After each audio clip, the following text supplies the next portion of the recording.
on in, sit back and relax. You're listening to the Wealth Tech Today podcast. I'm your host, Craig Iskowitz, founder of Ezra Group Consulting. And this podcast features interviews, news, and analysis on the trends and best practices all around wealth management technology. My guest for this episode was Jack Ginter, CEO of Callan Family Office. We spoke about Callan's UHNW service model, their data-first tech stack, alternative investment data management, tax overlay and strategic investments, and of course the firm's AI strategy. And speaking of AI strategy, it seems everyone these days wants to talk to us about oversight and management of AI.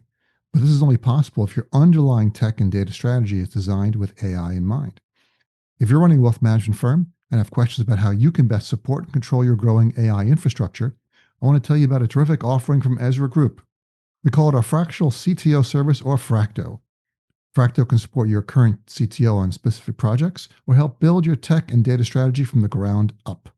We can help your ops team drowning in manual workarounds, or if you just made an acquisition, we can help you know which systems is the real source of truth. Our Fracto service puts Ezra Group's senior consultants in your corner on a monthly retainer. If you want to free your firm up for exponential growth, you need to run, not walk. To our website, EzraGroup.com, and click the golden Contact Us button on the homepage to schedule a free consultation. We know what works and what doesn't. All right, quick housekeeping chores. Please subscribe to the show, yada, yada, yada. Make sure you check out our sponsor, the Invest in Others Charitable Foundation at investinothers.org. And if you are a software vendor in the wealth management space, please make sure to register your product at our Wealth Tech Integration Score vendor portal at ezragroup.com/register. Now, let's kick this thing off.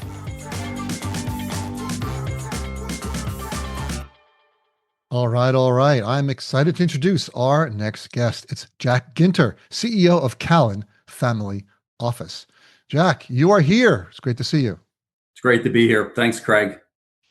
We've been trying for a while to coordinate this, but we are busy people. I love it. Better late than never. The world keeps moving and we keep moving. And where are you calling from? I'm calling from our office just outside of Philadelphia in Radnor. Love Philadelphia. I grew up in Cherry Hill. Oh, that's great. Yep. But now I'm in Central Jersey, but still have my heart still is in Philadelphia. The big question, are you an Eagles fan? Absolutely. Yeah. Well, now I know this is going to go well. You can't see my Eagles underwear that I'm wearing good. underneath my clothes here. And my big Eagles banner, I have my virtual backgrounds. You can't see all my pictures and things. Yes, definitely. We can do a whole Eagles podcast next time. But this time we're talking about wealth tech. So if you could do a quick 30-second elevator pitch for Callan Family Office.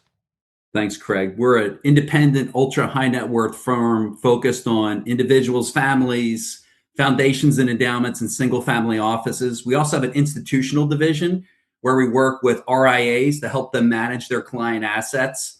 I think importantly for the firm, we have built this firm based upon what clients have told us is most important to them. So we have an institutional quality investment platform, family office services to include planning, financial administration, data aggregation and global reporting, and an advisory practice, philanthropic advisory, family governance and education, business transition, so business owners pre-liquidity, helping them with their planning. We deliver it with a deeply experienced team. Many of our most senior professionals, however, have over 20 years working in this space and the perspective of working with clients and families, importantly, across the country. We're advising on over $10 billion in assets after 4 years since we launched the firm. We have 50 members of the team, and our team's located across the U.S. I don't know if I did it in 30 seconds. I'm not usually tied to 30 seconds, but it was the best shot I had. I wanted to test you, Jack, and see if you could do it. Sounds and you good. did. You're pretty close.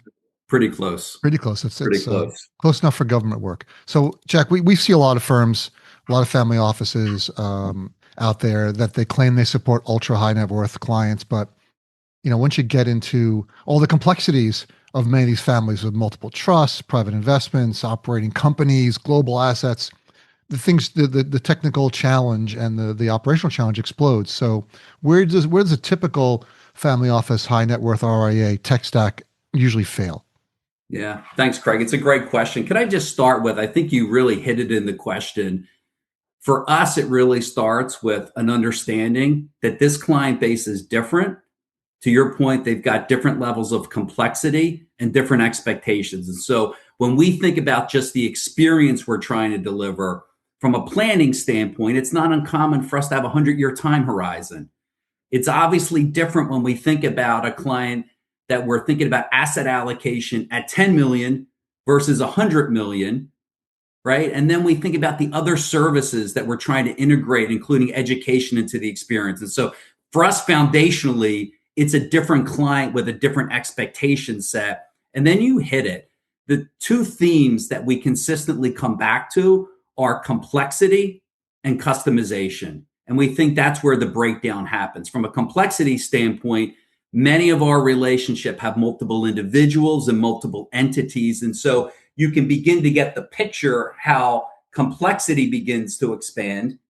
And then, even though you may have siblings and they may all have common ownership interest in some of the entities, right? Their wealth, their experience level can sometimes be quite different depending on what they're doing outside of the family. And so it requires a level of customization in that overall experience. And so we see those two things come up pretty consistently. When you look at what's available today for some of the TAMPs that exist, it's about bringing these services together in a really efficient way. We think about, and then what? And then what about on the high end? And so that's why when we launched the firm, we launched it from scratch, thinking exclusively about clients at this level of wealth and what the build had to be able to serve those clients. So let me throw a bit of a curveball. I didn't put this on the Sure. list of questions. So you were at Abbott Downing for almost 11 years before you started Callan. What was it about the offering there, and not picking on Abbott Downing, there's lots of firms similar to that, that wasn't besides complexity and customization, or was that really the main part of it, or was it something else? I think it really starts with, whether you're at a firm like that or any of the private banks, Craig, you're building for a different client. And so if you were in Wells Fargo today, you're building for affluent clients, high net worth clients, ultra high net worth clients.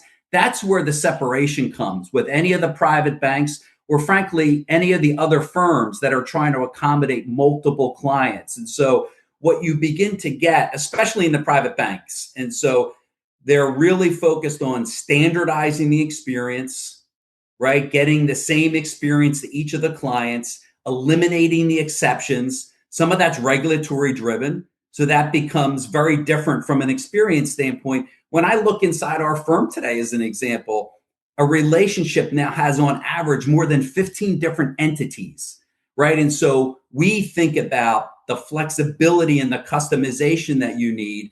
It's really the reverse of what happens in a traditional private bank. We've built for the ultra high net worth. In the traditional private bank, they're often building for retail and then trying to stretch into the ultra high net worth space. And I think it's a really big difference. That is big. That's a great way to put it. And with those 15 entities per relationship, a lot of technology doesn't really support multiple entities per relationship, or Yeah, they make you to create each entity becomes a separate client, which yeah, you really don't want. That's not the way it's set up. that's So right. can we talk a bit about the technology you chose to build your tech stack, understanding all the different asset types and classes and complexities and legal issues and entities. So what technology do you rely on the core for when, let's talk about visualization of the client's entire financial picture and their balance sheet? Yeah. So the one thing that I would just say is one of the things that we really focused on, Craig, when we launched the firm, we looked at it and when we laid the foundation, for us, it was all about the data model. And so really understanding all the individuals in in a relationship and their relationship to every entity. And so we literally rebuilt our CRM with that data model, understanding that those complexities in these client relationships, that same data model is also exists in our investment platform and also exists in our reporting engine. And so when we launched the firm, we're using technology that, of course, you're familiar with, like a Canoe, to help to bring those data feeds in that are offline, and we're using Attapar as a primary reporting engine from an investment standpoint, and then building out the full balance sheet for our clients. When I think about it, if our team was here, they would be thinking about all the data feeds that exist that have to be brought in, cleaned, normalized so that we can be able to take action off it. But that's the primary technology that we're using today. And really, I think importantly for us, it's that data model as the foundational element that we built in to all the systems that we're executing on, which we think is really important to be able to service clients at this level of wealth. I love that. So, where can you talk about your data model and who built that on your team, and where is it? Where is it stored? Is there a particular infrastructure you've put in? Like, is it Snowflake? Is it Databricks? Where's your data model located, and how are you managing that? Yeah, so we have a team. So when we launched the firm, as many firms, we were really heavy client facing. So it was really client facing. One of the first things that we thought about is our first external hire were really data and software engineers that we brought into the firm. And so we have a team, it's led by our chief technology officer, Dan Burke. And so we've got data and software engineers, US based. And then in the next month or two, we're going to have a small team in India that's helping to support this work and the overall build for Callan Family Office. And so we have a custom build on AWS that's helping us manage the data in the firm. We're a big believer in managing that data layer ultimately, and then having APIs to move that information around. But, for us, and I know we'll talk about it a little bit, if our team was here, they would say that's the single source of truth for us. And so we really spend a lot of time on that, cleaning that data, ingesting that data, organizing that data so that we can move it around, inside the firm. What was some of the challenges you ran into building that? Because many firms rely on a vendor for their source of truth, but then they're now beholden to that vendor. And if Yeah. they want to switch applications, whether it's Salesforce or any other system, then it's very difficult to do so. So, can you talk about maybe one of the challenges you ran into building your own data model like this? Yeah. I think one of the challenges you run into is when you think about what we're trying to accomplish, we're taking in um, custodial feeds, we're taking offline feeds, we're taking client information. And so, like, as an example, if you were to just look at a reporting package, right, we're trying to do a lot more in terms of all the information that we're bringing in from a client standpoint, the tax returns, all that data ultimately has to come in and get organized. And so we had to really think about it differently. And then one of the challenges, as you can appreciate, we didn't want to be swiveling around from system to system. And so we had to get it into one place. And that's really what led us down to organizing, the data in a data warehouse, being API first in terms of thinking about how we move that data. But it's really the ability to move that data around and having it in a data layer that we can control as a firm. And so that was really the catalyst of it. We knew we needed to be able to control it versus those closed end systems where you can't pull the data out as easily, as an example. We knew we had to have a control over that, given all the ways data was coming into the firm. So, as a group, we understand those challenges, Yeah. especially when it comes to building data architectures, like you did, and normalizing that data because it's often very messy. It comes in delayed. It's unstructured. So, how did your tech team, if you have visibility into that, how did they handle that challenge of normalizing all this different data across all these different sources? Yeah, so we did a couple of different things. So we've had outside vendors that we've used. Today, if you were to look at it, we've got an internal team, we've got our data and software engineers. And today, as an example, when we're taking offline data, so we're using Canoe and Canoe Pro. And so we're using that service layer on top of Canoe to help us normalize that data. And then we have a team internally that's helping us. We have daily processes built that, to the point that I made earlier, it's ingesting it, it's in cleaning it, it's making sure it's ready to be able to take action. So we've got a small team internally, including working with external providers to help us with that. So, for people who are listening and may not know, so Canoe is a vendor that you're working with, and they have something called Canoe Connect, Canoe Intelligence, that automates the processing of documents, mainly statements from different private assets that That's right. don't have a feed that you can then they ingest it and they send it to you so you can get updates on pricing, capital calls, and other types of things for your alternative investments. You mentioned Canoe Pro. That's more of a white glove service they offer on top of their platform, right? Correct. That's the service layer on top of Canoe that we're using, and then we're complementing that with resources internally. And so it's the combination of both. And so it's a relationship that we're happy with. But that's how we're thinking about it. What can we leverage externally, and then what resources do we need to make sure that the data is clean and organized in a way that, and to your point, normalized so that we can use it. How many different, if you have any, like a ballpark number, alternative data sources is Canoe aggregating for you? I don't know the direct answer to that, but historically, when we started our firm, the way we approach private investments is that every investment from a client, they were a direct LP interest into the fund. And so we re-registered, I'm going to say, Craig, close to 2,000 limited partnership interests when we launched Callan Family Office. So it's a pretty significant lift. When we launched the firm, we used Mirador. We've now migrated to Canoe and Canoe Pro to help us manage it, but it's a pretty heavy lift in terms of the data that we're ingesting in across our client base today. So maybe you can talk a little bit about re-registering. What is involved in re-registering LP interests? You're going to get outside of my depth pretty quickly on this, but you've got to work with the GP to get the re-registration done. So you've got to put the request in. There's a whole process that exists. So, so first of all, I'll just step back. It depends on where the assets are currently registered and where they're coming from. Many of our assets early on were registered in the name of the trust company, right? Those where those I get it. assets were migrating from. And so there's a process to work with um, the original custodian, the GP, to get them re-registered and then start to feed them into a software technology called, which we're using Canoe today. Mm. But it's, a pretty in-depth process to get that re-registered. I can imagine. I've heard it, but some of our clients have done that. But just wanted to know if there's any specific processes you went through or maybe invented because you had to do so many.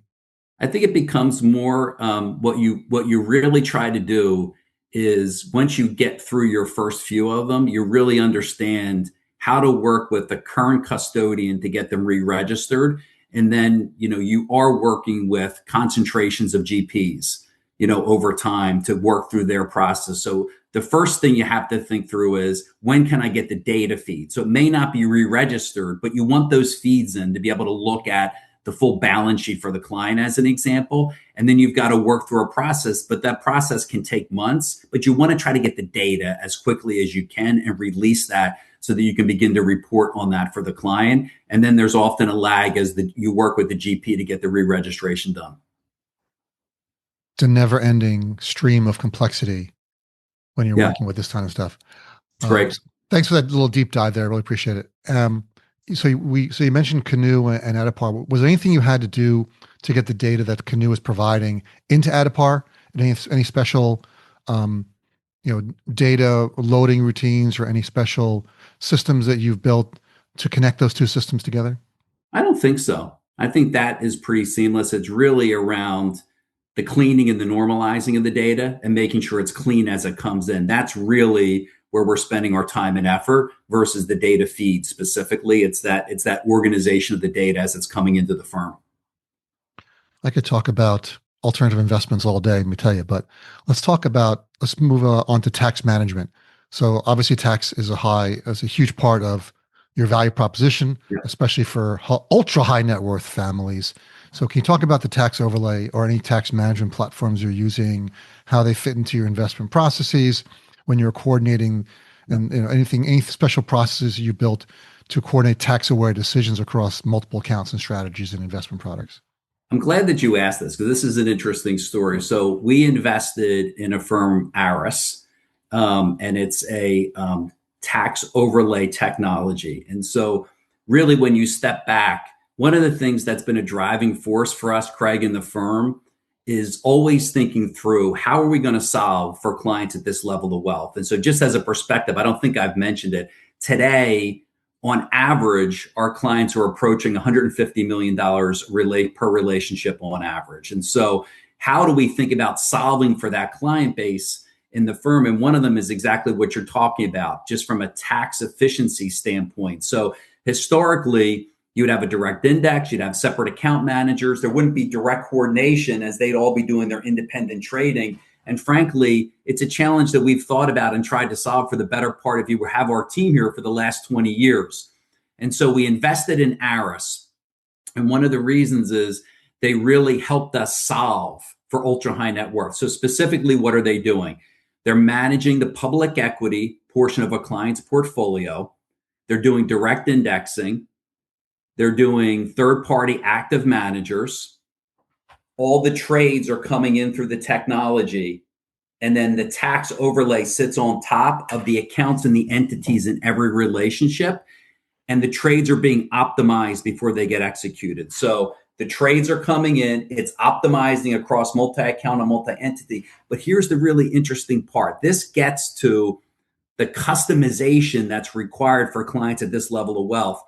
The trading team or the portfolio manager has the decision point. It doesn't run automatically. So you will go in, you'll see on an account, if it was your account as an example, they would say red, yellow, green. If it was green, it's just a trade that we should just let go and process. But maybe there's a tax lot in another manager that we want to swap before we make the trade.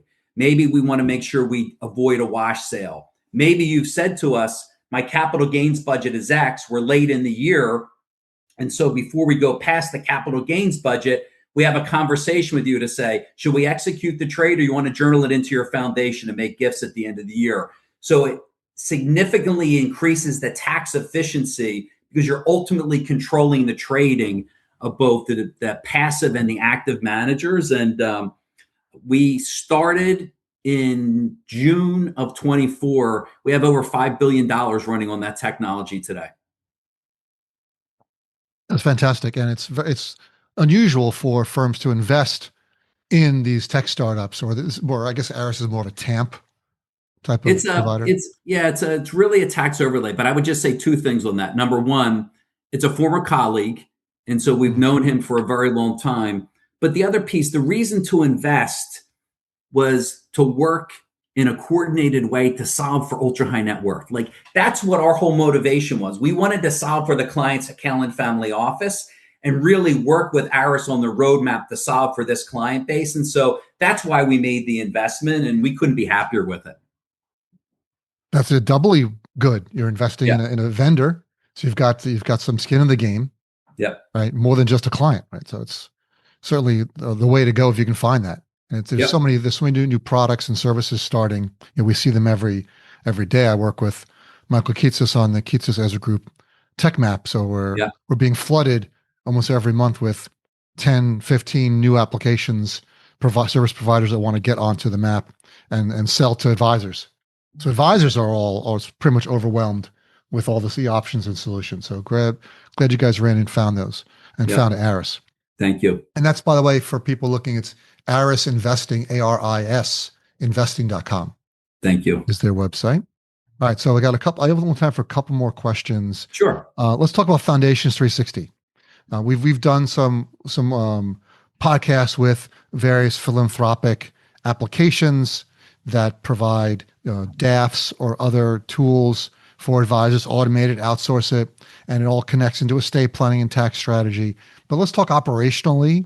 So how do you coordinate these different disciplines, estate, philanthropy, tax, investment, so that your families get a unified view of their life rather than a bunch of disconnected conversations? Yeah, it's a great question. So I think just foundationally, we've always thought about advising on the whole. And so we don't think about these separate parts of the firm and the advice that we're offering independently. And so we think about it on the whole. Just operationally, I do think one thing is really important, and it starts to go to the team-based structure. So we don't operate in silos inside the firm. So it's not someone's doing one part, handing it off to the other. So we're doing it in a coordinated way, which helps to get to the point that you've raised. But then the other piece of it, we've invested heavily, Craig, in the data and the technology layer. So goes back to the point that we started in the conversation. What we're taking in, as an example, from a tax standpoint, what we're taking in as we're doing planning for clients is shared with our investment team and vice versa. And it's that data layer and the technology that we continue to invest in that we're sharing these insights across the firm. When you get to a certain level of complexity, as you appreciate more than most, we believe you can't outsource that. You have to be able to build for that and own that inside the firm. And so that's been a driver for us since the very early days, thinking through that. How do we organize it? How are we sharing these insights across the disciplines on the team so that ultimately the advice that we give to the clients continues to get better and we're in a better position to make better decisions over time? That leads me to another question that I wanted to ask. And this is a very common problem, especially firms like yours that are looking to build unique solutions, is the build versus buy dilemma. There's many vendors out there, and every CTO I've ever met, their first intuition is, let's build it. We can just build it. We're great. We can do this, no problem. And even, especially now with AI making it so much easier. But the problem is that the building of the software has always been 10% or less of the actual cost and headaches. It's the management, maintenance, support, training, deployment. So how do you decide in working with your CTO, Dan, what you should build? How do you kind of rein him in a bit? Hey, we shouldn't build that. We should rent that. There's a vendor that does exactly what we're looking for. Yeah, it's a great question. We are not trying to build the foundational level of the technology. And so we are using the Canoes of the world, the Adapars from a reporting standpoint. Craig, what we're really focused on, where our build is, it's on organizing that foundational data and the service layer on top of the technology that we're using. So if you were to look across the firm from a GL standpoint, we're using Summit, right? We're using Adapar on the reporting. We're not trying to replicate that work, but we're trying to organize and build the service layer and own the data on top of it so that we can move the data across the firm when we need it to be able to offer the clients the insights. And so that's how we are thinking about it today. I don't know if that's coming through as clearly, but we're not trying to build the foundational systems. We're not trying to rebuild an Adapar as an example. It's really the layer on top that we're thinking about in terms of the data and then moving with APIs, across the firm into the different systems that we're using. Yeah, that's a good answer. Yeah, it's just very difficult to make those determinations, and tech guys are always pushing to build more, and then you have to push back and say, look, that's not our business model, right? Yep. Your clients aren't hiring you because you've got great technology necessarily. They're hiring you because they trust you and you can provide what they're looking for. But what rebalancer you use or what reporting platform you use isn't going to drive more clients to your company, right? Agreed. And there are great solutions out there. So we're not looking to replicate or rebuild them.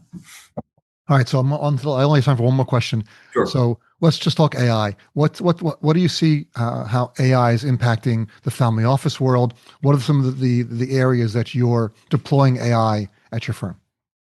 So from an AI standpoint, I think what's fascinating was at the Family Wealth Alliance conference last week, and people are talking about it everywhere, as you can appreciate. And so when they talk about ChatGPT, you talk about the strengths and the weaknesses. Some people say it's working, some people say it's not.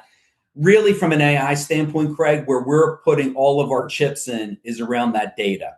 And so it's the organization, the documentation of our processes, the organization, the tagging of the data inside the firm.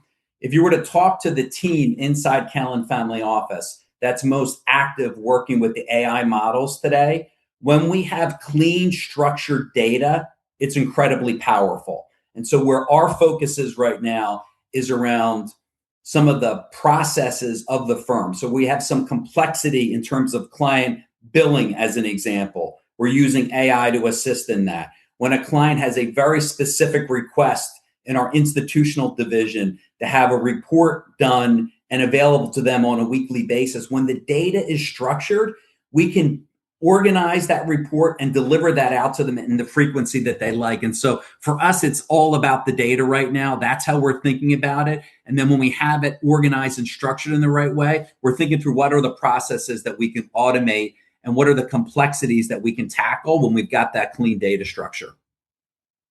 Clean data structure. If more of my clients had a clean data structure, let me tell you, I'd be a really happy man. It's always a work in process, but I think we're doing a nice job. It never ends. So speaking of ending, this podcast has just ended. We're out of time. Jack, really appreciate you being here. If you can give us a quick web link, where can people find out more information about Callan Family Office? Yeah, please check us out on the web, callanfo.com. And if there's any questions, never hesitate to reach out to me directly. Awesome. Jack, thanks so much for being here. Great talking to you. Thanks. Be well. Hey, it's Craig again. Here are my top 3 takeaways from this episode. Number 1, complexity and customization are critical for serving ultra high net worth clients. So Jack highlighted how the typical family office or RIA tech stack often fails when dealing with the immense complexity and customization required for ultra high net worth clients. Building a custom data model and infrastructure was core to their approach. Number 2, leveraging specialized vendors and integrating them seamlessly is critical. We talked about how they're partnering with vendors like Canoe and Eris to handle specialized data aggregation and tax overlay functionality, while building their own internal data and software engineering team to normalize and integrate all those data sources. And 3, deploying AI strategically around structured data and workflows. Jack shared how their focus with AI is on optimizing internal processes and workflows where they can have clean, structured data, things like billing, report generation, etc. The key to that, of course, is having a strong data foundation in place first. All right, you reached the end of another episode of the Wealth Tech Today podcast. But before you go, please head to our website, ezragroup.com, and scroll to the bottom of the homepage and sign up for our newsletter. Once a month, you receive an email chock full of wealth management goodness, news, information, and updates. You won't be disappointed. Thanks again for listening, and talk to you all again next time.